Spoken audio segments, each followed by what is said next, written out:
للہ رب العالمین والعاقبۃ للمتقین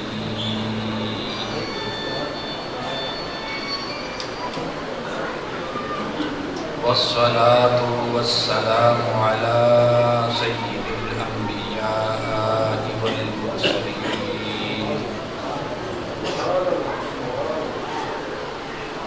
قائد الغر المحجلین سیدنا ومولانا وشفیعنا وحبیبنا ورحیمنا وکریمنا ومعیننا ومغیثنا وشفیعنا ومأوانا وملجأنا سيدنا ومولانا محمد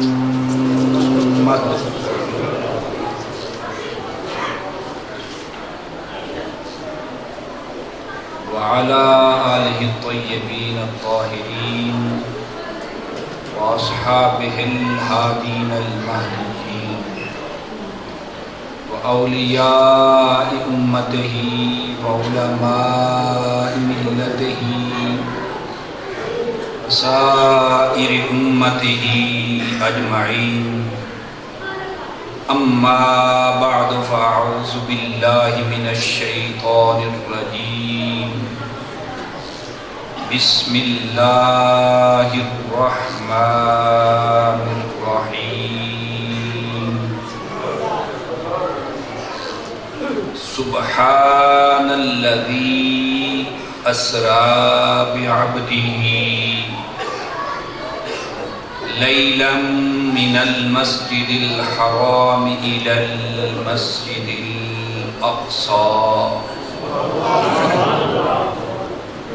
صدق الله العظيم إن الله وملائكته يصلون على النبي يا أيها الذين آمنوا صلوا عليه وسلموا تسليما آواز بلند پڑھیے درود پاک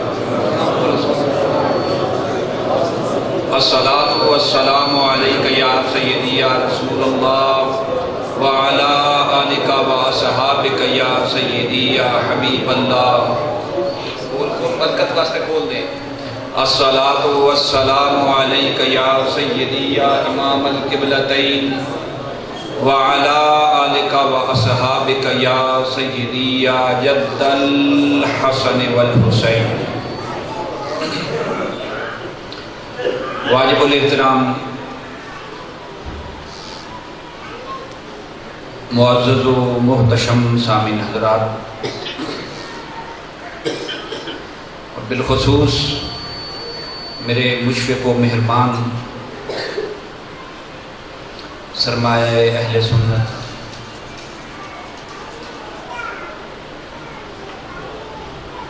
عظیم نکتہ دان خطیب حضرت علامہ مولانا ساجد محمود صاحب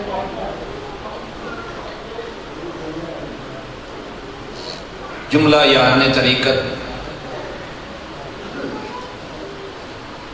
میں ایک طفل مکتب ہوں آپ نے پہلے شاہ جی کا خطاب بھی سنا مختصر اور جامع اور دل پذیر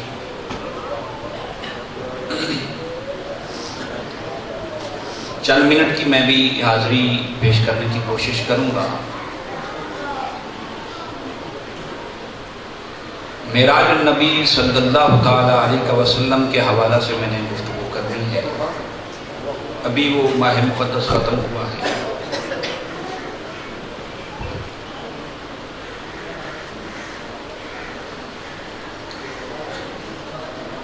معراج النبی صلی اللہ تعالیٰ علیہ وسلم یہ میرے آقا کا معجزہ ہے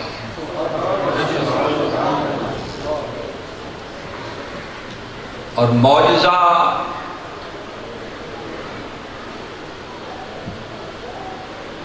یا کوئی بھی مقام جب کسی شخص کو ملتا ہے اس دنیا میں، اس کی داستان جب لکھی جاتی ہے، وہ قصہ لکھا جاتا ہے ترقی کا، عروج کا، تو اصول یہ ہے اور ہوتا بھی ایسے ہے کہ وہ شخصیت جسے عروج نصیب ہوا ہو، اس کے نام سے کلام کا آغاز کیا جاتا ہے۔ فلاں صاحب کو یہ عروج، یہ منزل، یہ شان نصیب ہوئی۔ مگر یہاں رب ذوالجلال نے واقعہ معراج بیان کرتے ہوئے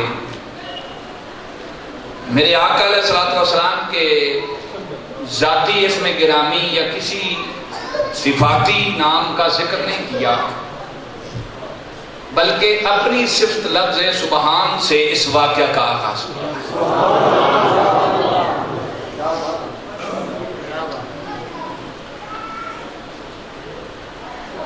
قبلہ علامہ صاحب تشریف فرما ہے، سبحان کا معنی ہوتا ہے بے عیب، جس میں کوئی کجروی نہ ہو، کوئی کمی نہ ہو، کوئی عیب نہ ہو، کوئی نقص نہ ہو، ہر عیب سے پاک، ہر کمی سے پاک، ہر نقص سے پاک سبحان۔ مولا بات تیرے حبیب کی ہونی تھی اور تو نے لفظ سبحان سے آغاز کیا ہے، فرمایا یہی تو بات سمجھانے لگا ہوں کہ میرے یار نے یہ تو نہیں کہا کہ میں نے معراج کیا۔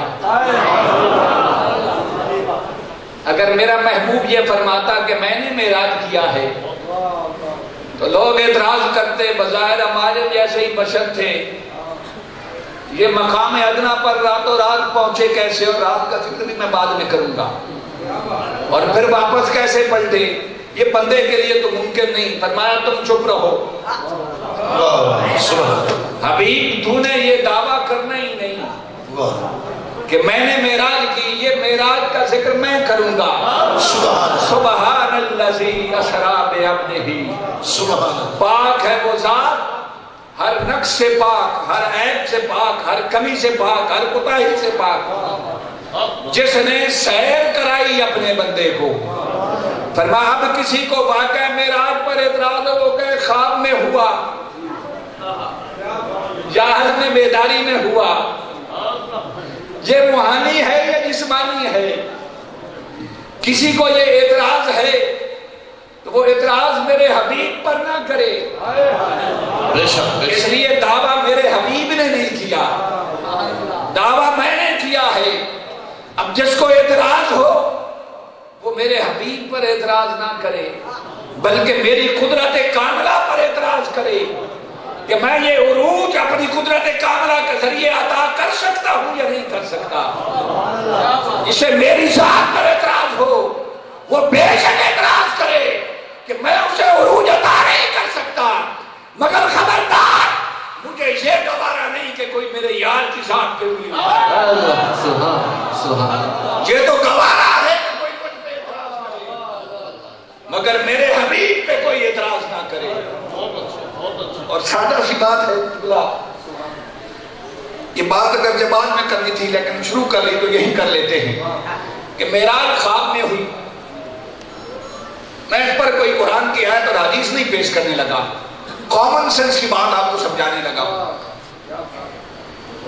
کہ کوئی شخص یہ کہے کہ میں رات کو خواب میں جہاز میں بیٹھا، میں سعودیہ گیا، سعودیہ سے بیٹھا لندن گیا، لندن سے بیٹھا میں قطر گیا، پھر دبئی گیا، پھر فلاں گیا، یونان گیا، اور پھر واپس بھی آ گیا۔ کوئی کہے پاگل، یہ کیسے ممکن ہے؟ وہ کہے کہ خواب۔ تو اعتراض کرنے والا اعتراض نہیں کرے گا کہ خواب ہے تو کچھ بھی کر سکتے ہیں، خواب میں تو کچھ بھی ہو سکتا ہے، اور جب جاگا تو بستر پر پڑا ہو۔ اگر یہ ہائے ہائے مولویوں نے عقل ہی ماری ہوئی ہے، اگر یہ معراج عالم خواب میں ہوتی تو اس وقت کے مکہ کے کافر اعتراض نہ کرتے۔ خواب پر تو کوئی پابندی نہیں، یہ معراج عالم بیداری میں ہوئی، اس لیے پھر نسل 1400 سال پہلے سے چلی، کیا اور آج پھر وہی خواب میں ہے یا عالم بیداری میں ہے. بھئی اگر خواب میں ہو تو اعتراض ہی کوئی نہیں بنتا. اعتراض تو بنتا ہی تب ہے جب عالم بیداری میں ہے. فرمایا سبحان الذی اسری بعبدہ، جس نے سیر کرائی اپنے بندے. قبلہ آپ کو تو سبق سنانا ہے، میں آپ لوگوں کے مزاج کی باتیں کرنے والا ہوں. میں پڑھے ہوئے اتنا سارا پانچ ویرامن جو کہاں جٹا ہوں. سبحان الذی، اس دنیا میں ایک رواج ہے کہ جب کسی استاد کا شاگرد یا کسی باپ کا بیٹا محنت شاقہ کے بعد، ساری زندگی کی محنت کے بعد، قبلہ قاری صاحب اس کو اچھے طریقے سے اڈاپٹ کریں گے، وہ جب کسی مقام پر پہنچتا ہے اس میں اساتذہ کی بھی محنت ہوتی ہے، والدین کی بھی شب و روز کی محنت ہوتی ہے، اور جب وہ کسی مقام پر پہنچتا ہے تو پھر استاد بھی خوش ہوتا ہے، والدین اور بزرگ بھی خوش ہوتے ہیں. آپ خوش ہوتے ہیں تو کیا کہتے ہیں؟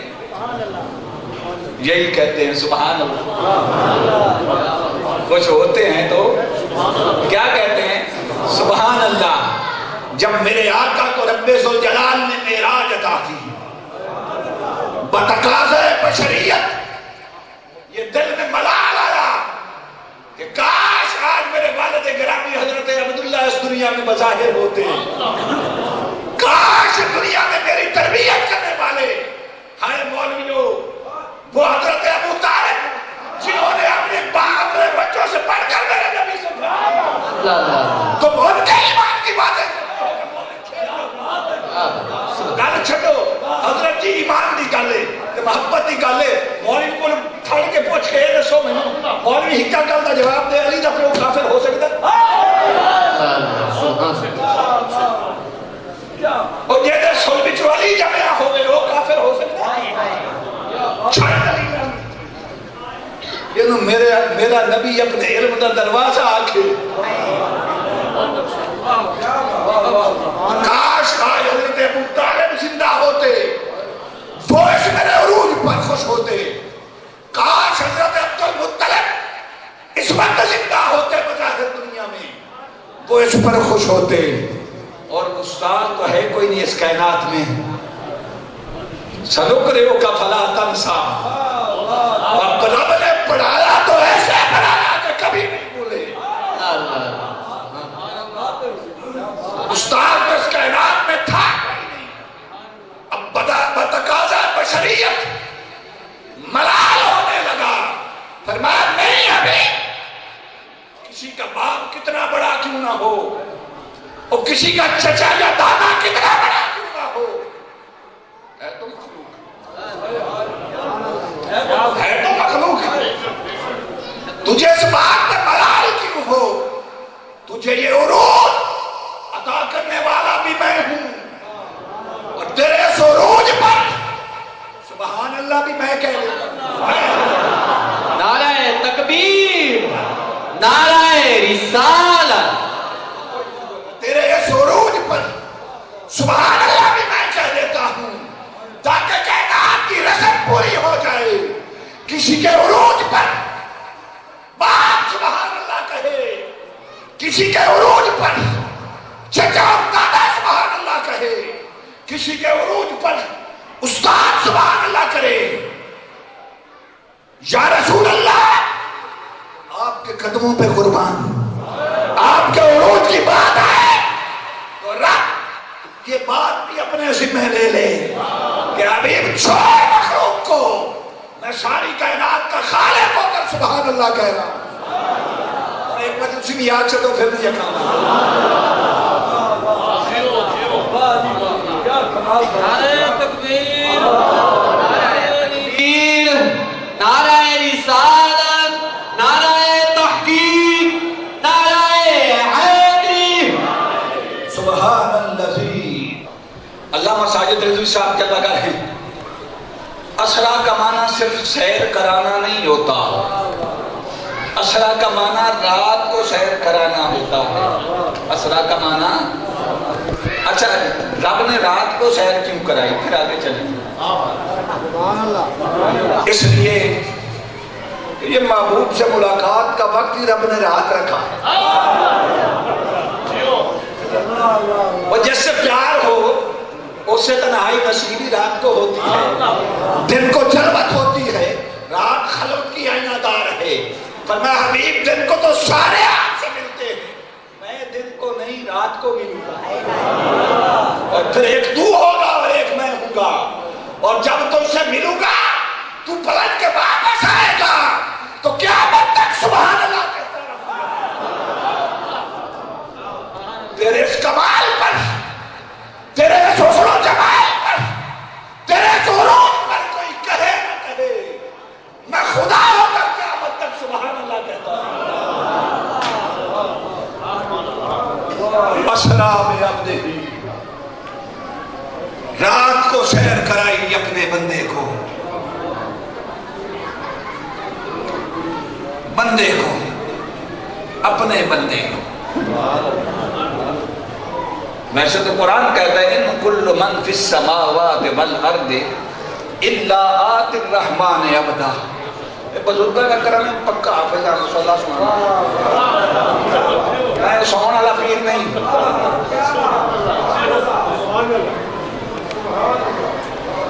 اسرا بعبدہ، سیر کرائی اپنے بندے کو. یوں تو ساری کائنات ان کل من فی السماوات والارض الا آتی الرحمن عبدا، وہ قیامت کے دن ہر شے، وہ حور و غلمان جنت، وہ حجر، وہ شجر، وہ جن، وہ انس، وہ نباتات، وہ حیوانات، وہ حجر، وہ شجر، سب کے سب اس کی بارگاہ میں کس حیثیت سے؟ عبد کی حیثیت سے. الا آتی الرحمن عبدا، زمین و آسمان کی مخلوق اس کی بارگاہ میں پیش ہوتی ہے عبد کی حیثیت سے. اب تو اس دنیا میں بڑے ہیں، اب تو اس دنیا میں بڑے ہیں، پر ساری کائنات عبدیت اسے اپنا کہتی ہے کہ وہ میرا ہو جائے.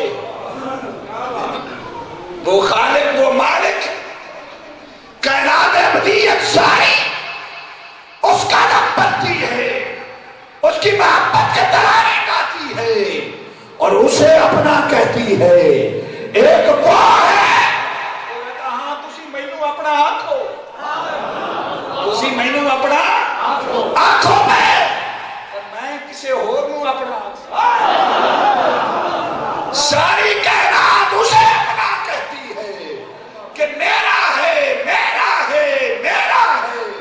وہ کہتا تمہارے دعوے اپنی جگہ پر میرا یار میرا.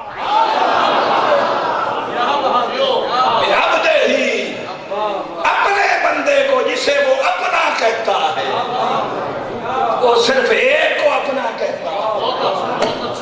بعبدہ ہی. اقبال نے سنی نہیں گل کی تھی، عبد دیگر عبدہو چیزیں دیگر است. وہ تو کہا تو سمجھے ہی نہیں عبد کے نو آدم تے عبدہو کے نو آدم. مولوی عقل نو اتمال تک پتہ ہی نہیں لگا کہ عبد کون ہے تے عبدہو کون ہے.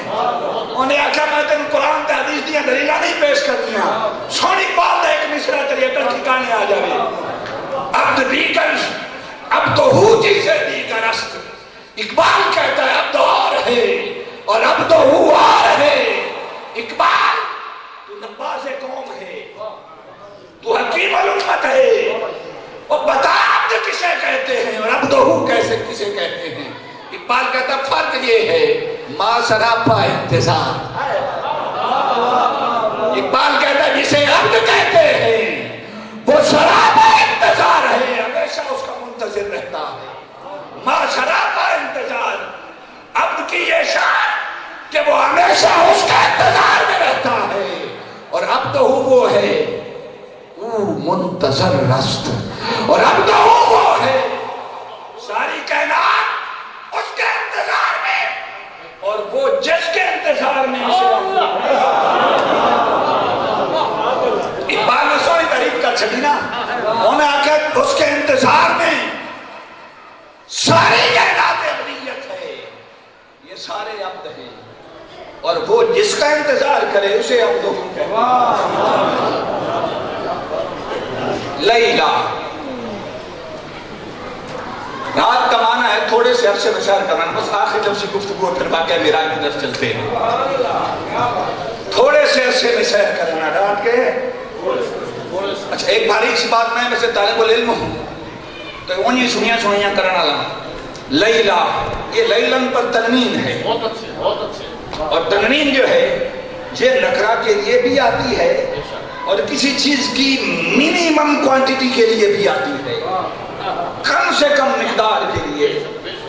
چھوٹی سی چھوٹی اکائی کو کیا کہتے ہیں، اس کے لیے تنوین آتی ہے نکرہ۔ اب فرمایا اسرا بعبدہ لیلا، اور تم کیا سمجھے کہ میں نے ساری رات سیر کرائی اور یہ سفر ساری رات میرا یاد کرتا؟ یہ سفر کوئی 8 گھنٹوں میں کیا، یہ سفر کوئی 4 گھنٹوں میں کیا، یہ سفر کوئی 1 گھنٹے میں کیا، یہ سفر کوئی 1 منٹ میں کیا، مجھے کہنے دیجئے۔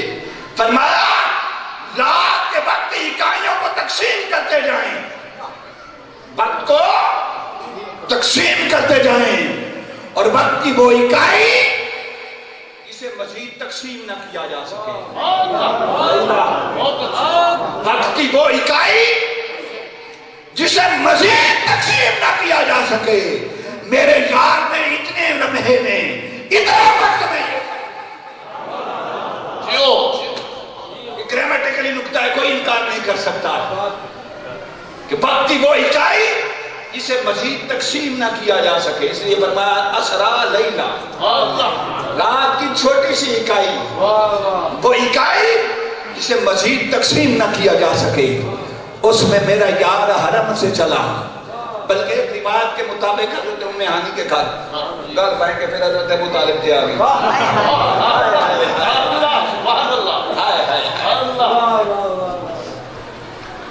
وہ ابو طالب وہ ہے جس کے گھر میرے نبی کی پرورش ہوتی ہے، ابو طالب وہ ہے جس کے گھر سے اس سفر کا آغاز ہوگا جو میرے نبی کا سب سے بڑا معجزہ ہے۔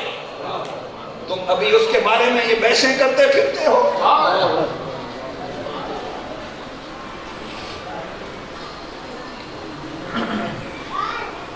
27 رجب کی رات آئی، میرے آقا حضرت ام ہانی کے گھر نعرہ تکبیر، نعرہ رسالت، نعرہ خلافت، نعرہ حیدری، سبحان اللہ سبحان اللہ۔ میرے آقا حضرت ام ہانی کے گھر ہیں، ابو طالب کا گھر ہے۔ جبریل امین حاضر ہوتے، میرے آقا کی بارگاہ میں رب ذوالجلال جبریل کو بھیجتا ہے۔ اللہ تو ساریاں سناؤں گا، لیکن میرا اپنا مزاج ہے، گلہ میں اپنے مزاج نہیں کرتا، میرا نبی راضی ہو جائے، ہوئے نہ ہوئے ہر ایک نے اپنے ایمان کی بات کرنی ہے۔ بہت اچھا، اور محبت ویسے دلیل کی محتاج نہیں ہوتی۔ جبریل امین رب کے حکم سے حاضر ہوتے ہیں، اور رب ذوالجلال جبریل کو بھیجتا ہے، ساتھ پابندی یہ لگاتا ہے کہ جبریل نہ دروازہ کھڑکانا ہے نہ سد مارنا ہے، نہ دروازہ کھڑکانا ہے اور نہ آواز دے کے بیدار کرنا ہے۔ یہ تیرے کافوری ہونٹ پتہ ہے تو میں نے کس لیے بنائے تھے، کہ ایک دن یہ میرے نبی کے قدموں کے بوسے لے گا، انہیں ٹھنڈک محسوس ہوگی، پھر جاگیں گے۔ گل سنو یار، اور کوئی وڈیرا ایم پی ایم این اے کوئی ناراض نہ ہوئے، کوئی چودھری کوئی مار کوئی رانا کوئی پیر بھی آپ دنیا ہے، وہ کسی نے گلے کہ فلان جا کے سد لیا، وہ جانتا ہے تو پہلے تھوڑ مارتا ہوتے دروازے پر، وہ تکبر اور رعونت کہ مجھے بھیجا کس نے ہے؟ بھئی کوئی جتنا ہی بڑا کیوں نہ ہو مخلوق ہے نا، ہائے ہائے ہائے ہے مخلوق. رب ذوالجلال جبریل کو بھیجتا ہے، فرماتا جبریل یہ گانا نہیں. اچھا بلا تشبیہ و بلا مثال میاں صاحب نے شعر یاد آ گیا سنا دینا. سبحان اللہ. فتوی دا میں ڈر کوئی نہیں. جی. جبریل بوسے دیتا طلبے کے. میاں صاحب فرمانا جنہ عشق کسے دا ہوندا، جنہ عشق کسے دا ہوندا ایسے صرفے کر دے. پنجابی ہے جی جی صرفہ سمجھ دے ہو نا. جی جی. جنہ عشق کسے دا ہوندا ایسے صرفے کر دے، ستا یار جگہ میں نہیں آپ ہو من دے مردے. شعر کی لطافت سمجھے. ستا یار جگہ میں نہیں آپ ہو من دے مردے. جبریل امین جگہ. نعرہ تکبیر، نعرہ رسالت.